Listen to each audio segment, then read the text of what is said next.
Breaking news Telangana మంత్రులు ప్రాజెక్టుల బాట పట్టారు. ఇదే క్రమంలో దేవాదుల ఎత్తిపోతల ప్రాజెక్టు పరిశీలనకు బయలుదేరనున్నారు. పంప్ హౌజులను మంత్రులు ఉత్తమ్, పొంగులేటి సీతక్క పరిశీలించనున్నారు. దేవాదుల 3వ దశ పెండింగ్ పనులపై ప్రభుత్వం సమీక్ష చేపట్టింది. 2004 నుంచి 5లో దేవాదుల ప్రాజెక్టును అప్పటి కాంగ్రెస్ సర్కార్ ప్రారంభించింది. కానీ 10ఏళ్లలో 3వ దశ పనులపై మాత్రం కేసీఆర్ సర్కార్ నిర్లక్ష్యం వహించింది. దీంతో ఇప్పుడు కాంగ్రెస్ ప్రభుత్వం రంగంలోకి దిగింది. డిసెంబర్ 2025 వరకు పనులు పూర్తి చేసేలా యాక్షన్ ప్లాన్ రెడీ చేశారు. అయితే 9 జిల్లాల్లోని 5.54 లక్షల ఎకరాల ఆయకట్టుకు ఈ ప్రాజెక్టు నీరందించనుంది.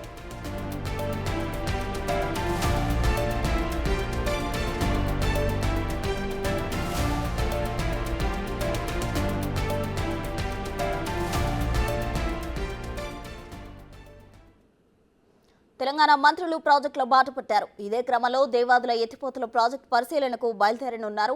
పంప్ హౌజులను మంత్రులు ఉత్తమ్, పొంగులేటి సీతక్క పరిశీలించనున్నారు.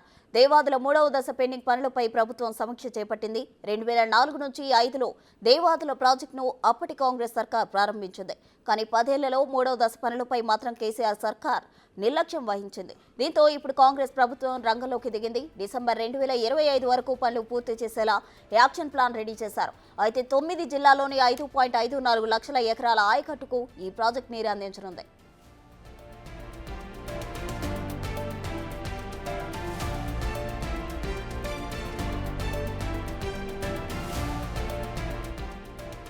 ఇక దేవాదుల ఎత్తిపోతల ప్రాజెక్టు పరిశీలనకు మంత్రులు బయలుదేరారు. దీనికి సంబంధించి మరింత సమాచారం మా ప్రతినిధి వేణు వరంగల్ నుండి ఫోన్ లైన్లో అందించేందుకు సిద్ధంగా ఉన్నారు. వేణు, చెప్పండి, ఈ ప్రాజెక్టు పనులు ఎప్పటిలోగా పూర్తయ్యే అవకాశం ఉంది? ఎన్ని జిల్లాలకు ఈ ప్రాజెక్టు నీరు అందుతుంది?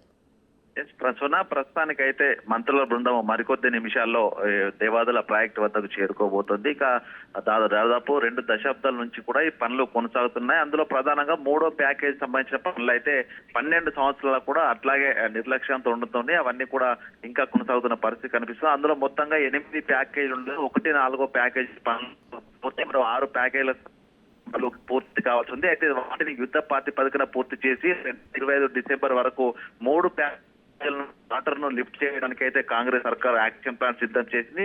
అందులో భాగంగానే మంత్రుల బృందము అటు పొంగులేటి, ఉత్తమ్ తో పాటు సీతక్క, ఉమ్మడి వరంగల్ జిల్లాకు సంబంధించినటువంటి కీలక నేతలందరూ కూడా ఈ రోజున క్షేత్రస్థాయి పరిశీలన చేసిన తర్వాత నిర్మాణ సంస్థ హిందుస్థాన్ కన్స్ట్రక్షన్ కార్పొరేషన్ సంబంధించిన సంస్థతో పాటు ప్రతినిధులతోని సమీక్ష సమావేశం నిర్వహించి ఎప్పట్లోగా పనులు పూర్తి చేయబోతున్నారు, ఎప్పటికీ వెట్రన్ పూర్తి చేయాలనే దానిపై కూడా కొన్ని కీలక సూచనలు చేసే అవకాశం ఉంది. ఇక ఈ ప్రాజెక్టు 3 ప్యాకేజీలు కనుక పూర్తయితే మొత్తంగా 9 జిల్లాలు, ఉమ్మడి వరంగల్ జిల్లా, ఉమ్మడి ఖమ్మం, ఉమ్మడి యాదాద్రి జిల్లాకు సంబంధించినటువంటి మొత్తంగా 9 జిల్లాలకు సంబంధించి 6,24,000 ఎకరాలకు ఆయకట్టుకు నీరు అందించేందుకు, దాంతో పాటుగా 194 కిలోమీటర్ల పొడవుతున్నటువంటి టన్నెల్, భారీ టన్నెల్ నిర్మాణంతో పాటు ఆ ప్రాంతంలో ఉన్నటువంటి వివిధ ఇండస్ట్రీలకు, అదేవిధంగా తాగునీటి కోసం, అంటే 3 విధాలుగా ఈ యొక్క నీరును వినియోగించుకుని 174 పూర్తి స్థాయి లోపల ఇక్కడి నుంచి లిఫ్ట్ చేయడానికి అయితే ఏర్పాటు చేస్తున్నారు. మొత్తానికి ఈ రోజు మంత్రుల పర్యటన తర్వాత ఈ పనులు కూడా స్పీడప్ చేసి పూర్తి స్థాయిలో ప్రతి మంత్రి